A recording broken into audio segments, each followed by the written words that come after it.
The day after loss blues are over because we got 15 more NFL games to play this season, and there is a ton of time to fix the Bears' mistakes.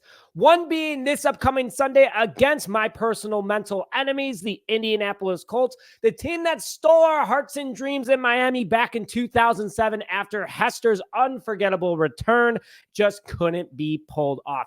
But the Bears have had some very exciting games against the Colts since, and we're going to need one and will this upcoming Sunday against the Colts. Hello, everyone, and welcome back to this episode of Just Another Year Chicago Bears. My name is Nick Brody, and as always, thank you for tuning in.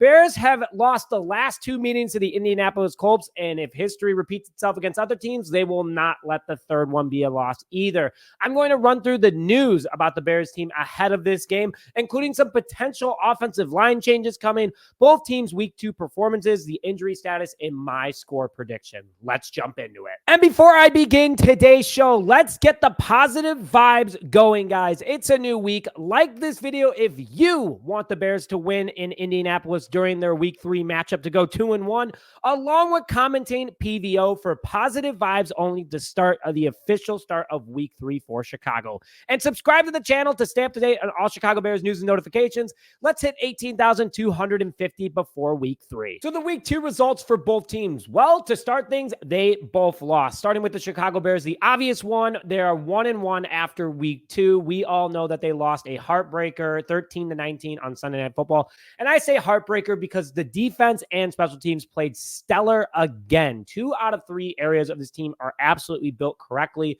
but a bad offensive line performance, which I'll get into in a little bit, and what the changes I would like to see to help this offensive line is what led to this loss. Bears only had 205 total yards of offense, 134 passing, 71 rushing, 44 of those rushing yards being from Caleb Williams himself. 7 sacks allowed, 11 quarterback pressures, and 36 total pressures. Total blitzed the entire time of the game. Bears couldn't pick it up. Just not good stuff, and it led to a Bears heartbreaker, again, in my personal opinion, on Sunday Night Football. Plenty of chances to win that game, but it is what it is, and we move to week 3. Going over to the Colts now. They lost to the ugly guys up north and are 0-2. They're going to want to avoid being 0-3. Same situation with their quarterback against Green Bay.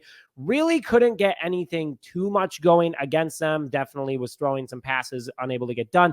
And Indy's offensive line looks a lot better on paper, but just couldn't get the job done, especially for everything else. But they did have a really good running game with Jonathan Taylor, something for the Bears to consider this upcoming week. And their defense kept them in the game. They only lost by 6 points. Colts had an opportunity to actually win the game at the end, which I was kind of hoping for because, you know, you love seeing Green Bay be at the absolute bottom, which we are still not at the bottom, by the way, if you look at the screen right now. But the Colts defense is not nearly as good as ours, and don't get it twisted. Their offense, 198 total passing yards, 140 total rushing. Jonathan Taylor was the biggest reason that they were even in this game. Their defense allowed 261 rushing yards. So maybe we can finally get the running game going against the Colts, which I'm excited about. But 1-1 in Chicago, 0-2 versus Indianapolis. I am praying that they are 0-3 after this game, and positive vibes only. I'm saying they are. Let's speak it into existence. I'm excited for this upcoming matchup. And that's why I also want to see some exciting changes on the offensive line. So what to expect from the Colts, especially from their defensive front and the offensive line change? Change needs to happen for the offensive line, guys, because I think we can all absolutely agree on that. I definitely saw it in yesterday's comments. First things first for me, I think it's Chris Morgan, our offensive line coach. This is his 3rd season now with the Chicago Bears, and I have not seen any major progression from any of his players. Lucas Patrick leaves the Chicago Bears and is now a top 15 guard according to PFF. And then on top of it, too, Cody Whitehair is playing better than he did here with the Las Vegas Raiders. Not great, but better. You can say that. And then on top of it, Chris Morgan has let other offensive linemen not be retained. He didn't say anything about the Bears keeping James Daniels, who's one of the best guards in the league right now for the Pittsburgh Steelers, and definitely a reason why Justin Fields is starting to see some success over there. So I can't trust his talent standpoint. On top of that, too, we got rid of coaches mid-season before. We can do it again here. I don't like that he was Luke Getsy's original offensive lineman coach, and Shane Waldron came in, and seems like he was forced to keep him because he was one of the only offensive coaches to stay. I've never heard Waldron talk about Morgan. I've never talked about anything like that. 2 guys that could have different philosophies. So I would kind of hope that if the Bears finally cut their ties and we see some progression, I would also like to see some changes on the offensive line. So just to keep in mind, Ryan Bates is on IR till week 5. Can't wait to have him back as he's a key part of this. But here we go. This is the offensive line I would like to see against the Indianapolis Colts, and I want to hear your guys' thoughts on it. I don't like Nate Davis's attitude as well. I think he's toxic. I think he's lazy on the field. I'm taking him out, put him on the bench. I don't care if I have to pay him $12 million, whatever. You can sit there. So what I would do is I'd keep Braxton Jones at left tackle. That's what we kind of have. We don't have a choice there. I would then move Matt Pryor to left guard. Stick with me a little bit here. He had success at both guard positions during his career as a starter in Seattle. No Shane Waldron's offense, and had a nice preseason. Center, Coleman, Shelton, no choice at the moment until Ryan Bates comes back. Then you go to right guard. You put Teven Jenkins there. Teven Jenkins seems to be having a tough time at left guard right now. Or put him at right guard. That's where he had a lot of success. A lot of people thought he could have been an all-pro potentially, or at least a Pro Bowler at that position. Put him where he is doing well. He was a right tackle in college. Keep him there. That's what I want to see. On top of that, too, I would keep Darnell Wright at right tackle. First bad game that he had against the Houston Texans this past weekend. So something to keep in mind. But this offensive line, you then plug in Ryan Bates at center when he comes back from IR. I think they are in the best position internally to not go out and make any crazy moves. I'd rather build through the draft with our various different picks next year. That's what Ryan Poles has to focus on. He's at one final piece of this puzzle, and it's a pretty important one for Caleb Williams' progression and the offense as a whole. But that's the internal switch up I would do. You get big, you get fast, you get reliable.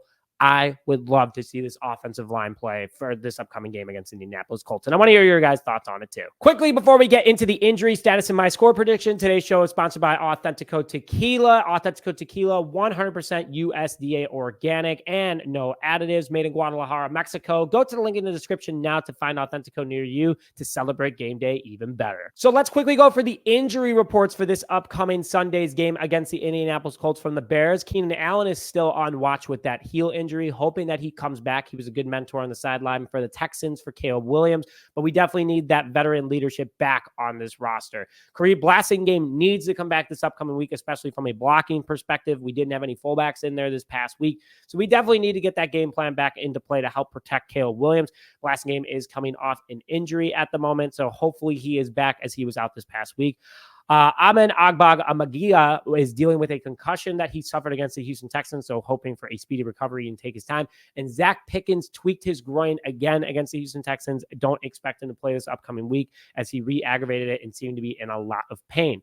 From a Colts perspective, DeForest Buckner, who a lot of people wanted to come to the Chicago Bears, is dealing with a back injury. We absolutely saw his play decline against Green Bay Packers. So something to keep in mind that's good especially because we've gone against two really good defensive lines the last 2 weeks. Hopefully Buckner decides to take a week off, but they are 0-2. They're not going to want to go 0-3 on the season, so expect him to play, but it could be an impact on his performance. Then Leatu Latu, who a lot of people also wanted the Bears potentially pick up this year, is dealing with a hip injury. Did play this past week, but not well either. Their defensive line's a little banged up at the moment, and that is some positive news for the Chicago Bears, but hoping they have a speedy recovery. And overall, those are the two big injuries for this upcoming week against the Indianapolis Colts. So my score prediction, and why do I have Jaquan Brisker on the screen right now? Because I feel like the Bears are going to have a pick six this week. Anthony Richardson just couldn't do anything against the Packers secondary that is not as good as the Bears secondary. I think that Jaquan Brisker is going to have a big game, and I'm feeling that he is going to have the pick six, especially against the Colts. I don't know, something about Jaquan Brisker wearing the white jersey, which the Bears are finally wearing for the first time apparently this year, is something that I love to watch.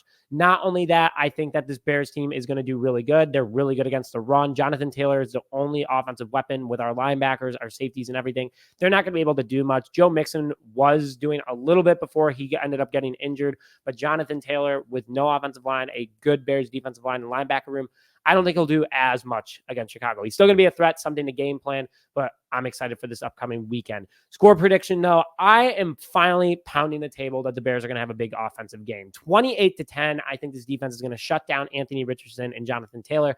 I think the Colts defense won't be able to finally get pressure on Caleb Williams, and I'll give him time to play. I'm positive vibes only saying Keenan Allen's going to play. Positive vibes only that Shane Waldron's going to have this thing figured out, because I'm telling you, he's on a little bit of a hot seat already. You can't come in here and have this bad of growing pains, but also Chris Morgan too. So 28-10. And I want to hear your guys' score predictions too, because I'm excited for this upcoming Sunday. But bear down, baby. I'm excited. You guys should be too. I want to see some changes on the offensive line. I want to hear your guys' thoughts on it. But this is going to be a good game this upcoming week. The 2006-2007 Super Bowl matchup is going to be a good one. But with that, thank you as always for tuning in this episode of Just Another Year Chicago Bears. My name is Nick Brody, and as always, bear down, baby.